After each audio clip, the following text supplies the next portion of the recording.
We are Makilala TV, the first Filipino-American TV talk show in the New York metro area. Get to know us as we talk to the community leaders, innovators, advocates, and emerging artists who affect Filipino-American life.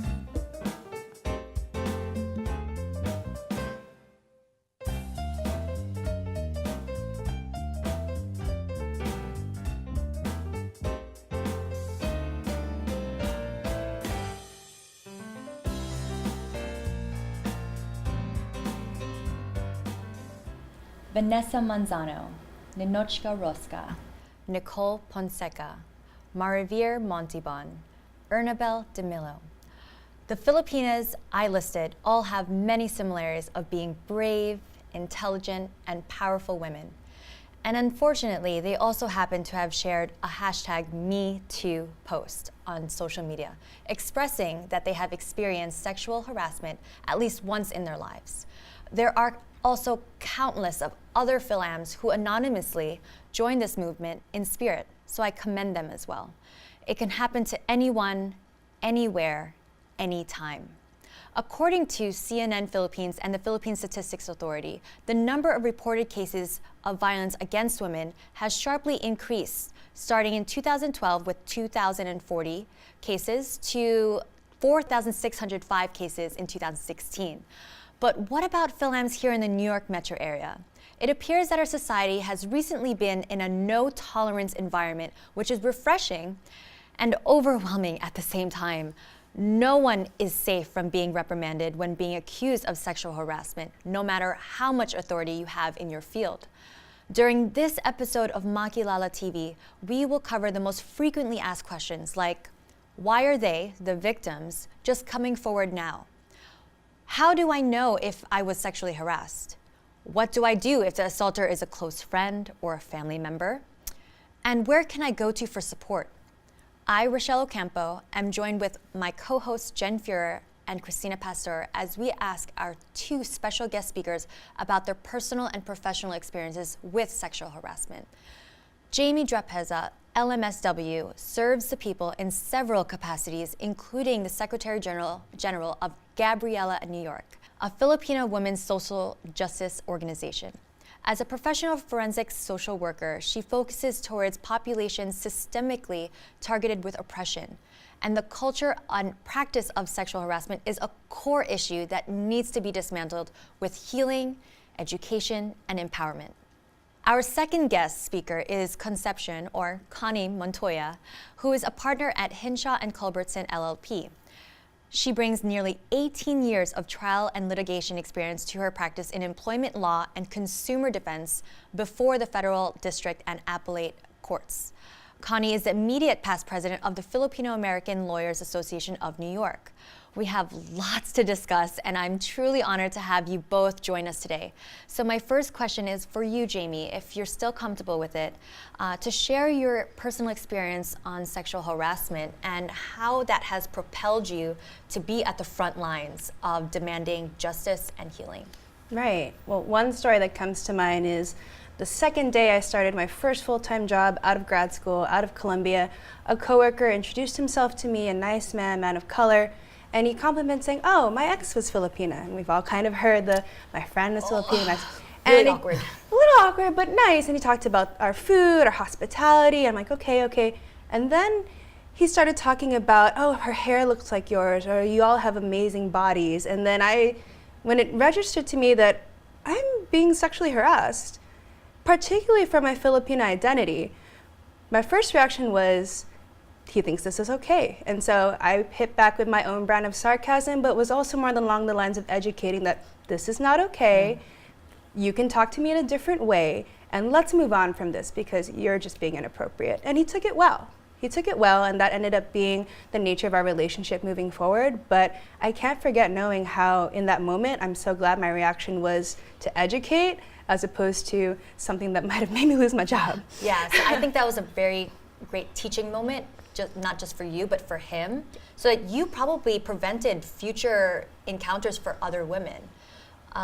Now, Connie, I don't know if you hear this often, but as I guess a lawyer who defends the employers, right. a really crazy point of view that Yes. you have for us. Well, not quite crazy, but from the perspective of an employer, and what we do is, and this is where we come in, we make sure that employers have procedures in place to prevent these types of situations from happening and correct them if they do happen. In this particular situation, ideally the employer, either at the time they hire a person as part of their personnel policy or the employee handbook, and periodically throughout the year, there may be at least one training on sexual harassment prevention, where the employer makes it explicit that no form of discrimination is ever tolerated in their workplace, because sexual harassment is a form of gender discrimination. And if the employers are not careful in protecting their employees and in educating their employees, they can be liable or susceptible to claims under federal, state, and local laws.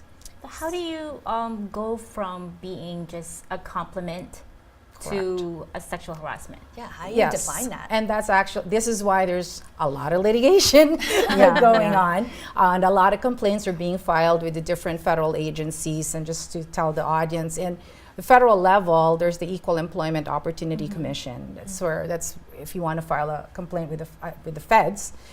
New York State and New York City also have their own agencies. That's the New York State Department of Human Rights. And there's also the New York City Commission on Human Rights. This is where you go if you feel that your employer has not properly listened and investigated to your complaint. You can file complaints with these agencies along with your own lawyer if you wish. But yes, that's the question. It's how do you go from one extreme to another extreme where there's nothing at all? Right. And what we tell people is the test is how do you want to be, ask yourself how your coworker wants to be treated. That's the first test. Second test is how would your mother react listening to you say that or looking at you doing what you're doing. That's a good test. Or if it's not your mother, then maybe your child. How would you face your child and explain yourself if such an allegation came across? A person like Jamy is very unique because she is very grounded in herself, and she was able to deflect that and make that a teaching moment, as you say. But not everyone can do that. And culturally, either as Filipinos or as Asian Americans, we do have a culture of silence where we keep quiet and we're taken aback and we just keep quiet, or maybe this will pass and maybe something, maybe it won't happen again. I don't want to escalate it. Exactly. Yeah, well, I don't want to lose my job.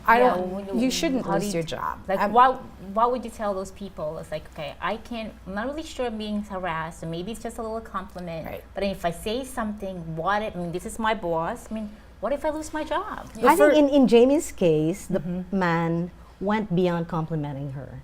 Right. He talked about the woman's body, the Filipino woman's So body. then that is the so line? that made Like her uncomfortable. So that is and that the is line. usually a test. That's a subjective test, right? I mean, obviously under the law, you have an objective test. And you're absolutely right, not every comment about a woman's body rises to a legally enforceable claim, right? So is that an employer's point of view? well, I am an employer, so I'm an attorney here. But the question, when we give training, we have, and we've mentioned this earlier on, the yellow, the orange, and the red line, right? It's so your colleague went immediately from yellow to an orange. You stopped it from going to red. That's right. When you said, no, enough. And that's the first thing we have to, we teach every employee is say no, learn to be able to say, I am not comfortable with what you just said. And if you don't stop, I'm gonna have to report you. And if you do make a report, you are protected under the law there's laws for retaliation. We tell our employers a lot that when you have a complaint, you make sure it's properly investigated, it's responded to promptly, and you cannot take any adverse action against the employee who filed that complaint. So there are protections there. But employers vary. So I feel like it's not just in the workplace, because I think that's definitely something that it can be well documented, and you have a lot of safeguards for the employer and the employee. Now, what about like Community events. community events? Yeah. What about, about- walking down the street? No, in community events, what if the harasser is an elderly person who means no harm at all? He keeps cracking green jokes and he thinks nothing of it. There is no contact at all. How do you tell that person to stop without hurting his feelings as a Filipino man? I mean, I would jump in on that in terms of we have to look at the root causes of why our men are being taught that it's okay to speak to our women this way. Yeah. Why are we as our women, I'm going with the binary here, being taught to accept these, like this is par for the course, this is what should be accepted. Because when we look at society, so it's like the way that women are treated is a temperature check on how well the society whole, how everyone as a whole feels safe, feels empowered, feels that they have their basic needs met. Yeah. So when we talk about not hurting men's feelings, by not healing them, healing their mindset, healing their perspective on how to speak to women, how to speak to people. So not even just thinking about what if it was your mother or child, like what about this as a person? Because if you value yourself as a person, let's start there, then that exudes into how you treat others. So how do you talk to a person, to a male, So who t- does that to you? Well, I have, and I continue to do so. And I You're was you have a strong personality. Well, and then that's where I go back to the Me Too campaign, where I think the beauty of it is that for those of us who feel empowered, whether we're saying it now in the moment, where we're saying it 10, 20 years from now, or if we only say it to ourselves, to say it, to acknowledge it, to name it, gives that validity, gives that power to that person. And so like my perspective about coming back to how do I address a man, Yeah. we're knowing you that, tell- how do you tell let's him go to to the stop? real question. What am I gonna do when a man attacks me for correcting him? That's the real fear, Yeah. isn't it? Right. That's true. And so then it has to come down to, am I more willing to try to correct and speak my truth so it's very clear where I stand, or am I at the risk of like harm to self? But for what? For something that I'm being oppressed for, as opposed for him to feel oppressed only to realize I'm being oppressing her. I'm oppressing my sister, my niece. I'm oppressing a fellow Filipina, a fellow person. No, I'm thinking You of know? a typical community setting at the Philippine consulate. So you could. The Philippines. Right? So Yeah, let me- something like that. So for me, if I was in a community Yeah, event if and I something was like that approached happens to you, mhm. by a member, and I didn't feel comfortable, I probably would say, I didn't really feel comfortable when you did that. And that's solid. Yeah. And I think that's even the first thing. Does that when When you you- don't you say keep- that when somebody did something to you that make you feel uncomfortable, but you didn't feel like saying something to that person, you just like push and walked away.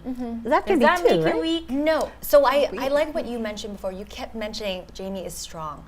Yes, you are strong. But I think that it took time for you to be that in that level. For me, I think it's practice.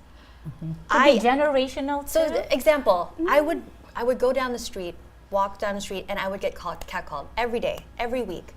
And I've learned to practice how to respond depending on the environment. So before I would just walk, pretend that I don't hear them.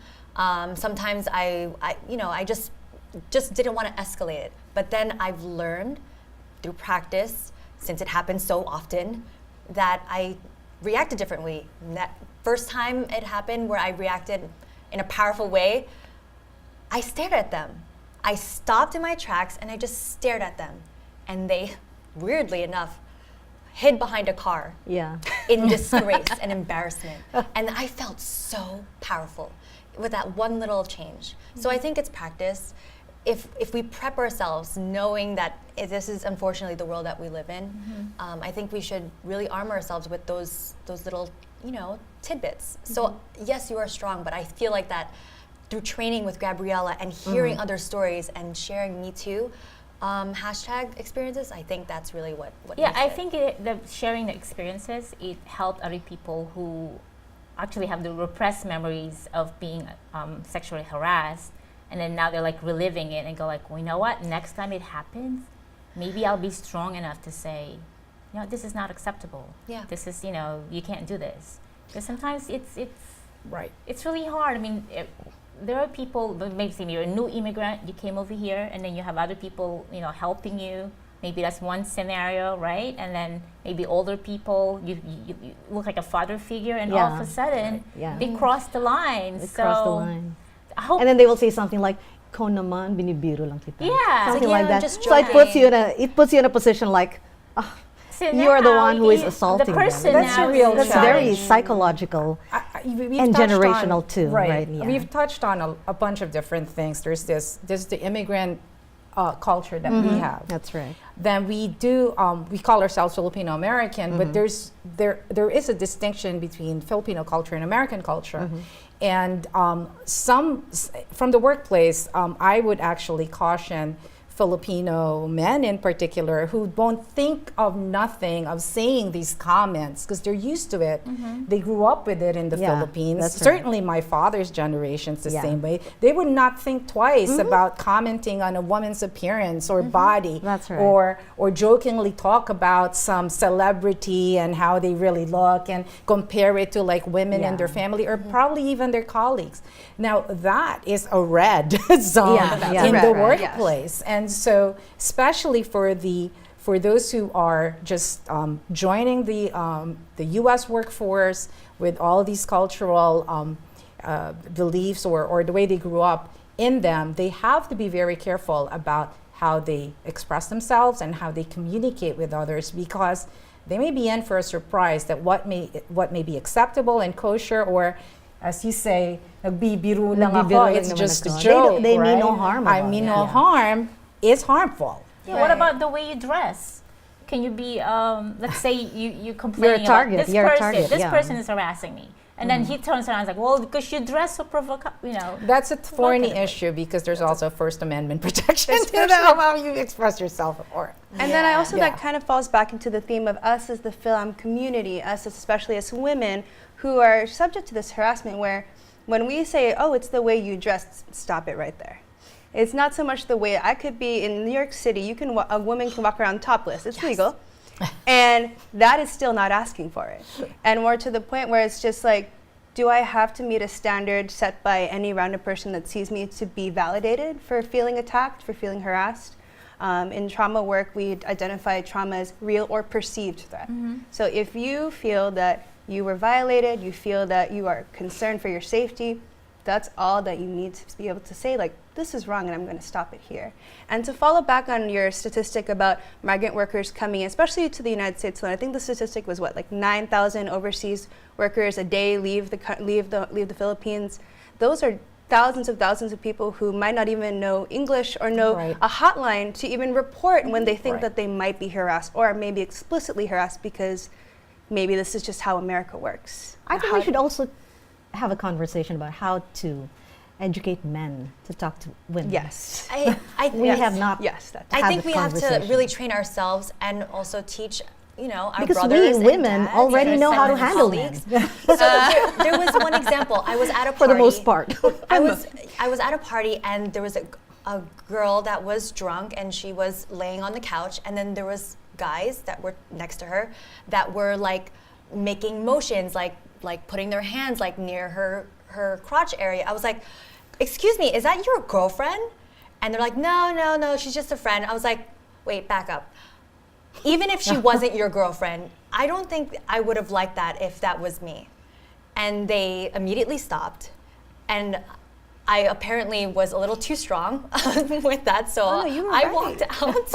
But see, that's important because, as women, as you say, it's not just a matter of teaching Filipino men how to talk or how to restrain themselves in certain situations.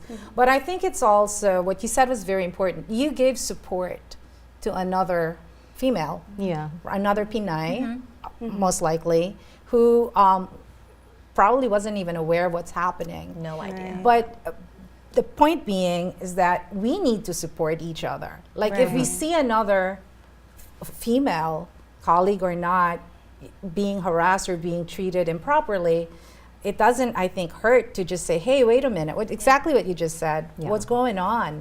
Because even that question of what's going on probably puts a check on them. They may have been under the influence too and not very quite aware. And then suddenly they're like, oh, okay, I should step back, Yeah. right? My question for Connie is, as an employment lawyer, have you actually defended people who have been accused of harassment? Of course. I do employment discrimination, so that's under Title VII of the Civil Rights Act, which covers a whole panoply of different types of discrimination, including gender discrimination. As I've said earlier, sexual harassment is a form of gender discrimination. That being said, though, in my experience doing employment discrimination claims, the actual sexual harassment claim solely is not a big percentage. Many of the cases I handle do involve either gender discrimination in terms of unequal pay or not being promoted, race discrimination, and more commonly age discrimination. In your experience, have you seen cases where you actually believe the women making the accusations? There's always two sides to a story, and some are more compelling than others. There's actually three sides. Okay, Two sides and the truth. maybe even Two sides four. and Two sides and the truth. There you go. It's I'm not going to say that there's like people make false complaints, but there's also happens. It Yeah. does happen, and I'm not going to say that every perpetrator is Guilty. guilty. There's always a gray area in between, and this is where the law comes in, where mediation comes in, where settlements come in. That's right.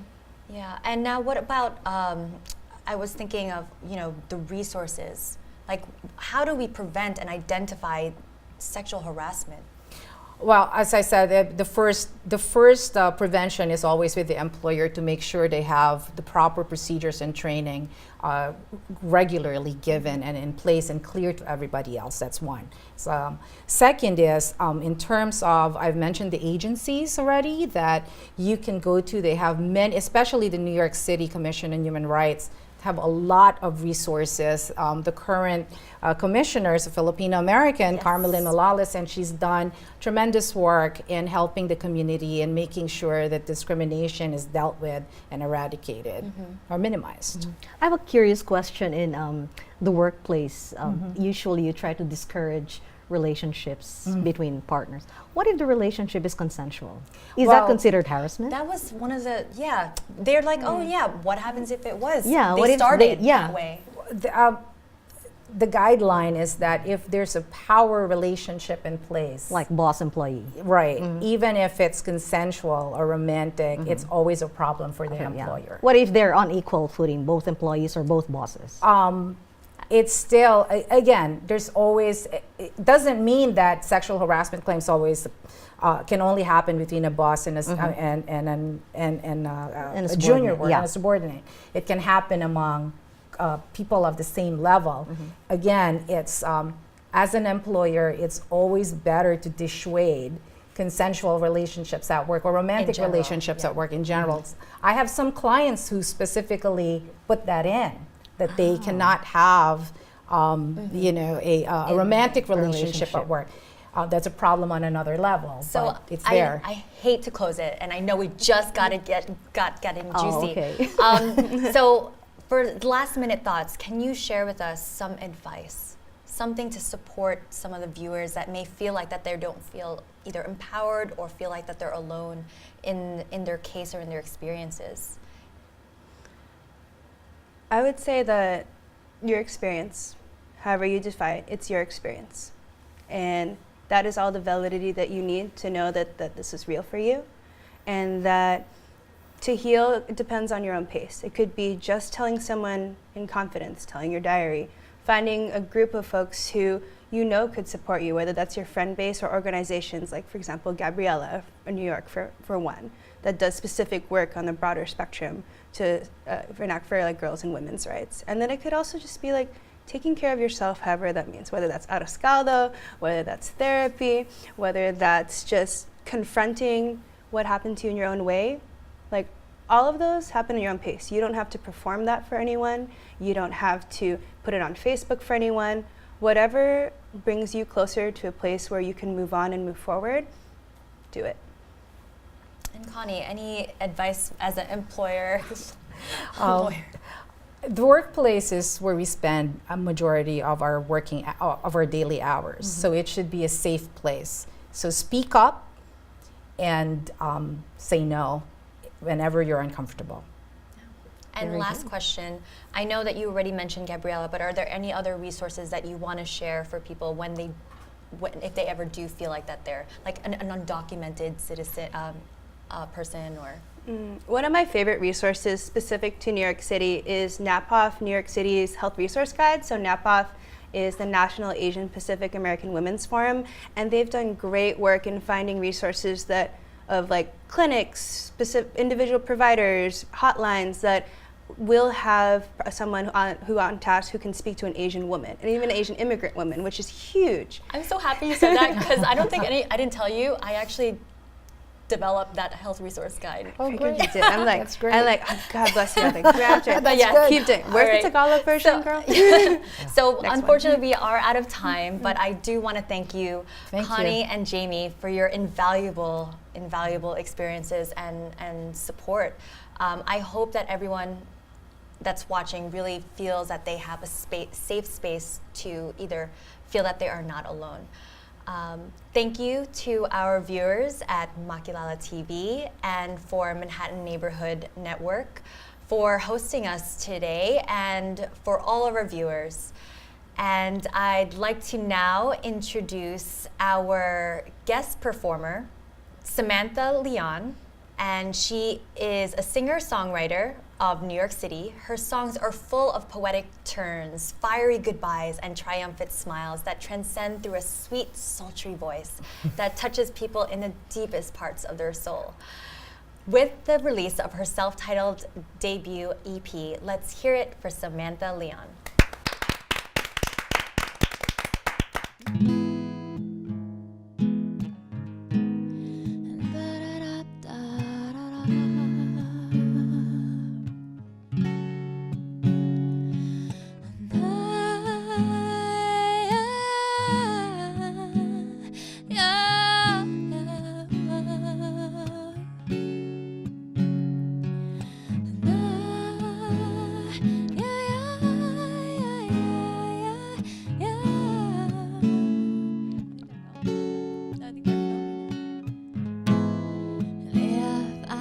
Your name in a different way, would that bring me closer to your heart?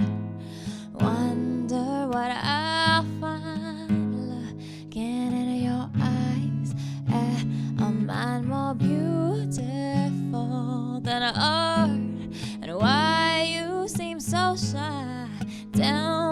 Tell me why. What is so impossible to say? You should stick around. Here we're safe and sound. We can do whatever, and maybe we will fall in love. There is no right way. Maybe if you stay, baby, we will fall in love. Might be a good thing. Let's be surprising. Hey, what's your favorite color, and what have you discovered about yourself, and where do you think you'll go? What's your favorite drink, your favorite place to think? If it's not too much, I'd really like to know. And me, I like to jam peanut butter jam. And I think last winter was too cold. I wear bright yellow shoes and sometimes watch the news. I'd like to kiss you, and maybe we will fall in love. There is no right way. Maybe if you stay, baby, we will fall in love. It might be a good thing. Let's be surprising.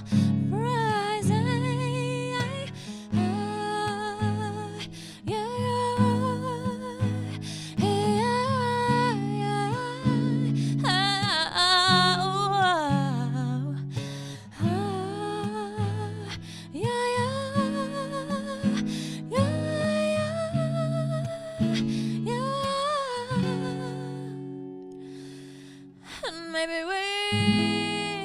will fall in love.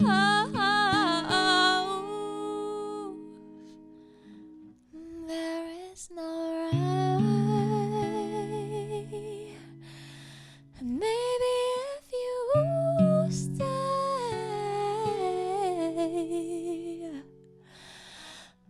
maybe we will fall in love.